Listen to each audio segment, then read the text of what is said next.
Hi everyone, coming back, Narcissist Ninjas, Rabid Culture at Narcissist Ninjas, trying to do another video. Don't know how I'm doing, probably not so great, but who cares, we're having fun.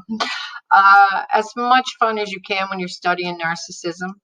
I'm coming from a point of view of looking at narcissism, at the mothers of narcissists. And of course, we're not allowed to diagnose anyone. Oh my goodness, no matter how many degrees you have, no matter how many studies are out there, no matter how much evidence is out there, apparently it is so bad to call a narcissist a narcissist. Well, you know what? Personally, I don't find it really hard to so-called diagnose, but of course we can't do that. We'll just say we're looking at certain traits, certain characteristics, because we don't want to be politically incorrect now, do we?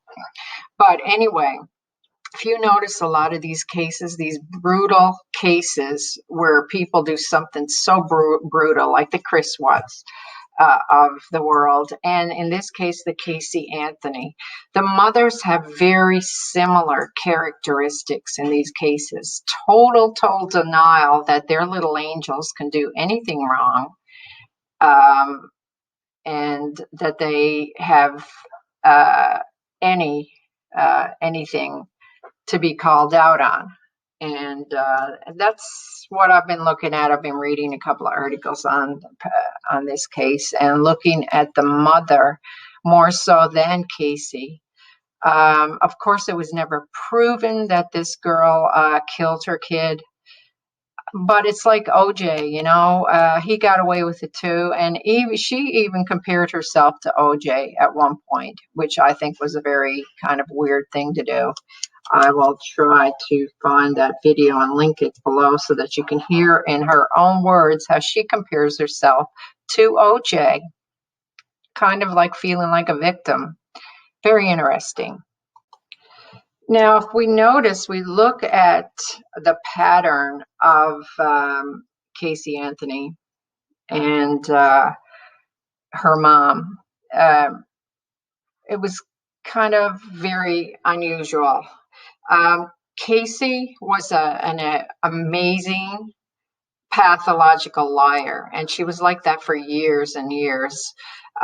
It started, I'm sure it started before this, but the most, the largest lie that I was reading about was when she faked passing high school. Yeah, she didn't pass high school. She literally didn't have enough credits. And her mother went along with this because she wanted to save Casey's image and the image of the family.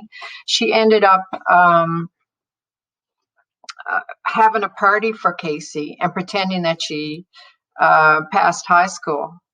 So this sets up the child with a feeling of entitlement. I don't have to work for what I get. I'll still be recognized as having passed high school, but I didn't really pass high school, and mom supports me in lying. So that's very interesting.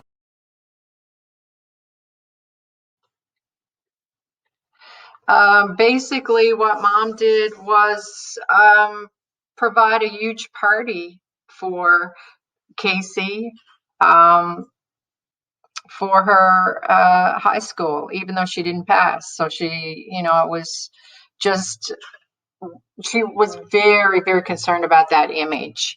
Another major lie around the same time was when she actually got pregnant with Kaylee. And she lied to her brother, excuse me, who was living in her house at the time. He was living there, saw her get big and swollen, and still denied that she was pregnant. Major gaslight. Major, I see something. That's what gaslighting is. It's right in front of your face. You confront the person. No, I'm not pregnant, even though my belly's out to here. And mom went along with that lie as well.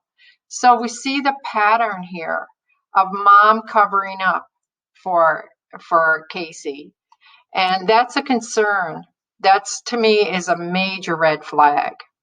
So if Kaylee, for Casey, if she is so accustomed to lying, if she's so, it's supported in her family, it's kind of the thing to do. Well, when it comes time for them to disclose what's going on with her child, I mean, she's been taught that lies fly in this family. It's all right. We lie. That's how we roll.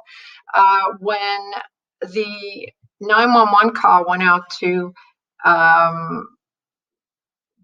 the dispatch the first time, mom was the one that called, and she said there was a scent in the trunk of the car that smelled like a dead body. And if you hear that recording, you can tell that it seemed very real. It didn't seem like it was an acting job. It seemed very real at the time. Guess what she did a bit later? Of course, recanted that and said, oh, she was just saying that to get the attention of the police. Nah, lies. It just reeks. It reeks. It has the same scent. That lie has the same scent that was, I'm sure, that was in that car. It stinks. Her lying stinks. So to recap, we have some twists and turns here with narcissistic mothers and family systems and dynamics. The best we can do is to recognize these behaviors and try to heal from them if they're in our own family systems. And if we see them anywhere else, we need to stay the heck away from them.